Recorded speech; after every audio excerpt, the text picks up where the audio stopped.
अगर मैं तुमको ये 3 क्वेश्चन देता हूं तो तुम मेरे को ये बताओ कौन कौन से क्वेश्चन में LHL RHL निकालोगे। ज़्यादातर स्टूडेंट यहाँ पे क्या करते हैं, सारे क्वेश्चन में LHL RHL निकाल के सॉल्व करते हैं, जो कि काफ़ी ज़्यादा टाइम कंज्यूमिंग होता है। उनको बेसिकली पता नहीं होता है कि LHL RHL किस टाइप के फंक्शंस में निकालना है, किस में नहीं निकालना है। तो यहाँ पे मेन क्वेश्चन ये नहीं है कि तुमको LHL RHL निकालना आता है या नहीं आता है। यहाँ पे मेन क्वेश्चन ये है, जब भी तुमको क्वेश्चन दिखे तो तुमको बस फंक्शन को देख के ये आइडेंटिफाई करना है कि क्या ये फंक्शन डिफरेंटली बिहेव करेगा या नहीं करेगा। अगर वो फंक्शन डिफरेंटली बिहेव करेगा तो उस सिचुएशन में अपन LHL RHL निकालेंगे, अदरवाइज नहीं निकालेंगे। और ये कैसे पता चलेगा, इसको ही अपन आज यहाँ पे देखेंगे, जिसको मैं मेनली 3 ट्रिगर पॉइंट्स की हेल्प से तुमको समझाऊंगा। यहाँ पे जेई के अपन PYQs को भी डिस्कस करेंगे, जिसमें सबसे पहला ट्रिगर पॉइंट है कि अगर तुमको कोई फंक्शन दे रखा, उसका फॉर्मूला, उसकी डेफिनेशन अगर चेंज हो रही है तो उस पर्टिकुलर पॉइंट के आसपास में ऑब्वियसली बात है कि उसका बिहेवियर भी चेंज होगा। इसका सिंपल सा मीनिंग ये है कि अगर तुम इस वाले फंक्शन को देखो तो इस वाले फंक्शन की डेफिनेशन x = 2 पे चेंज हो रही, तो अगर तुम x टेंड्स टू 2 पे इस फंक्शन की लिमिट निकालोगे तो LHL RHL वाले सिनेरियो में 2 से बड़ी वैल्यू, 2 से छोटी वैल्यू में इस फंक्शन का बिहेवियर चेंज होगा।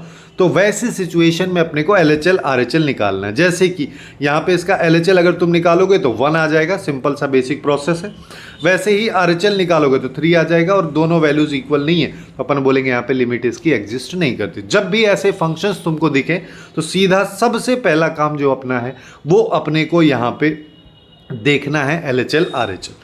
जैसे कि ये वाला जेई लेवल का काफ़ी अच्छा क्वेश्चन है, यहाँ पे कंटिन्यूटी से रिलेटेड है। हालांकि अपन LHL RHL की बात करें, लेकिन अपने को क्या पता है कि अगर कंटिन्यूटी चेक करनी है तो ये वाली वैल्यूज बराबर होनी चाहिए, यानी कि LHL RHL ref(0) तीनों की वैल्यू इक्वल होनी चाहिए।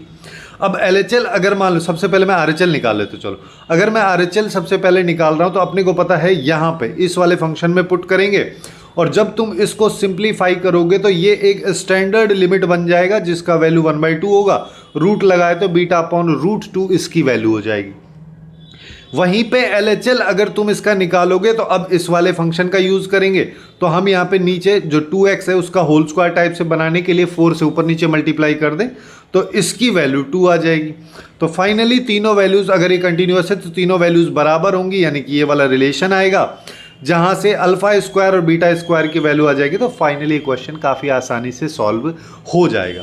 हालांकि ऐसे क्वेश्चंस में तो अपने को इजीली पता चल जाता है कि LHL RHL निकाल लेंगे, लेकिन इसके अलावा भी कई टाइप के ऐसे फंक्शंस होते हैं जहां पे फंक्शन का डेफिनेशन, फंक्शन का फॉर्मूला चेंज नहीं होता है लेकिन उसका बिहेवियर चेंज हो जाता है।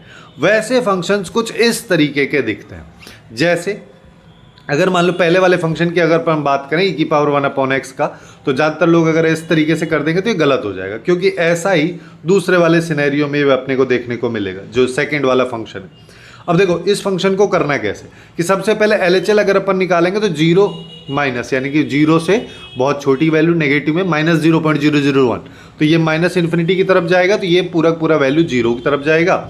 वहीं पे RHL निकालोगे तो ये इन्फिनिटी की तरफ जाएगा। हालांकि इसकी लिमिट एग्जिस्ट नहीं कर रही है, बट अगर जैसे देखो ये वाला क्वेश्चन, अब इसमें तुम LHL निकालोगे तो 0 माइनस पे ये -∞ की तरफ जाएगा, तो ये tan इनवर्स -∞। अब तुमको tan इनवर्स x का ग्राफ अगर पता है तो जब x -∞ की तरफ टेंड कर रहा है तो y की वैल्यू -π/2 की तरफ टेंड करे, इसकी वैल्यू ये आ जाएगी।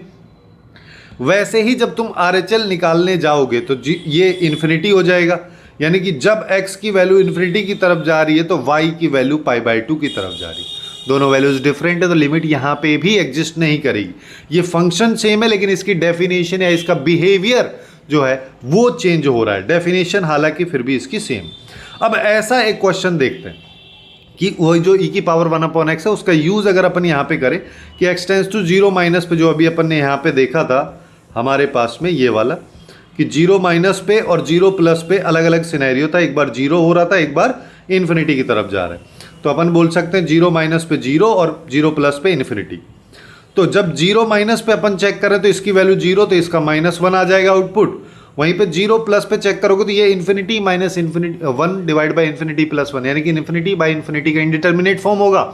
तो हम इसको सॉल्व करने के लिए e⁻1/x से न्यूमरेटर और डिनोमिनेटर को सेपरेटली डिवाइड कर देते हैं, तो ये वाला फॉर्मेट हमारे पास में बनता है। अब अपने को पता है कि जब इसकी वैल्यू इन्फिनिटी है तो इसका रेसिप्रोकल 0 की तरफ जाएगा, तो इसका आउटपुट 1 आ जाएगा। हालांकि यहाँ पे अगर अपन देखेंगे तो अपने पास में इसकी वैल्यू यहाँ पे 1 आ रही थी, अच्छा इसमें 1 आ रही थी और इसमें -1, तो यहाँ पे भी लिमिट एग्जिस्ट नहीं करेगी। थर्ड और मोस्ट इंपॉर्टेंट है कि यहाँ पे अब अपने को देखना है क्वेश्चन में फंक्शन को देख के कि क्या इस फंक्शन का ग्राफ जंप कर सकता है, वहाँ पे डिसकंटिन्यूटी होने की पॉसिबिलिटी हो सकती है, तो अपन LHL RHL की तरफ सोचेंगे। और ऐसे फंक्शंस क्या होते हैं, जैसे काफ़ी standard function greatest integer, fractional part, signum function, ये काफ़ी स्टैंडर्ड फंक्शन है। इसके अंदर फिर चाहे यहाँ पे sin x लिख दो, कुछ भी लिख दो, उस सिचुएशन में जैसे कि अपने पास में ये वाला एक क्वेश्चन है, इसमें इस तरीके से ग्रेटेस्ट इंटीजर फंक्शन में लिख दिया है।